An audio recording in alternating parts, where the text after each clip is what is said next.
Agaw bato. Ito ang tawag sa modus operandi ng arestadong hepe at mga kasamahan nitong ahente sa Pampanga CIDG o Criminal Investigation and Detection Group. Nakipagsabwatan di mano ang kanilang grupo sa mga drug lord para sa bentahan naman na sasabat nilang iligal na droga. May report si Cara David.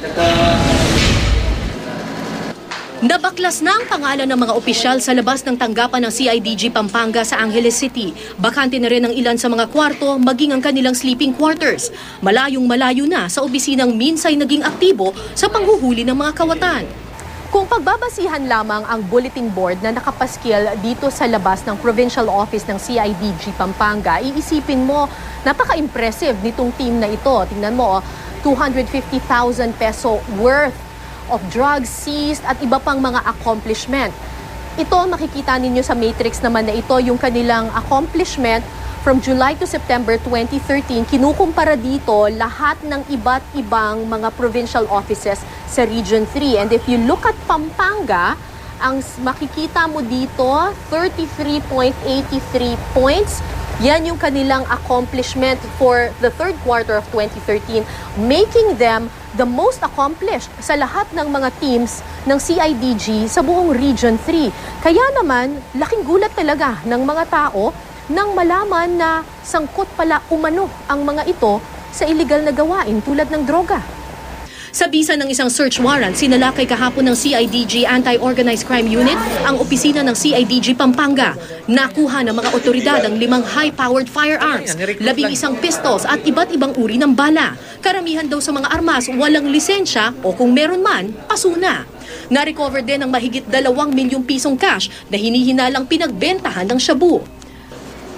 Kasunod dito ng pagkakadiskubre ng mga otoridad na mismong ang naturang CIDG Provincial Office pala sangkot sa kalakaran ng illegal na droga at loose firearms, pati na sa pagkakanlong ng mga kriminal. At mismong hepe ng Pampanga CIDG na si Police Chief Inspector Bienvenido Reydado ang di umano'y nanguna sa modus. Sinabi sa presko ng CIDG sa Camp Crame kanina na bahagi ng modus ng grupo ni Reydado ang manghuli ng mga itinuturong drug lords. Pag nakuha na raw nila ang droga at pera, pakakawalan nila ang mga naaresto at sila na ang magbebenta ng iligal na droga. Kaya ang kanilang grupo tinawag na Agaw Bato. Ayon pa sa CIDG Anti-Organized Crime Unit, gumagamit ang grupo ni Reydado ng mga civilian agent na may bitbit na loose firearms. Unang-una, magtatarget sila ng isang Chinese syndicate o Chinese personality na drug trafficker. Pag nahuli nila,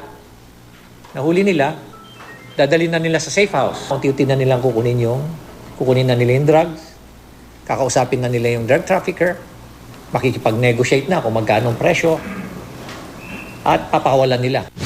Sa magkakahiwalay na raid sa Pampanga, Bulacan at Maynila, naaresto ang 6 na civilian agents ng CIDG Pampanga. We served 2 search warrants yesterday.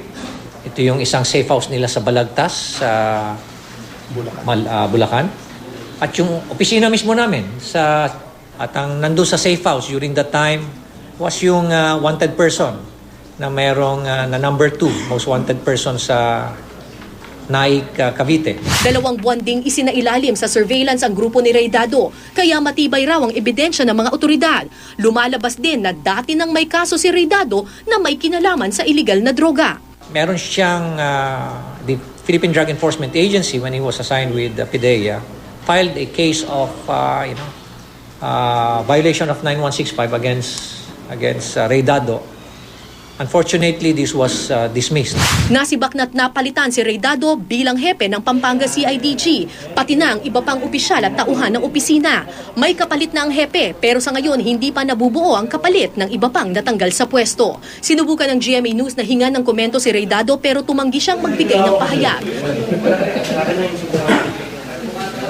Ang isa namang civilian agent na aming nakausap, itinanggi ang paratang sa kanya. Sir, may kinalaman daw ba kayo sa sindikata na kumukuha ng droga? Hindi nga totoo yun. Cara David, GMA News.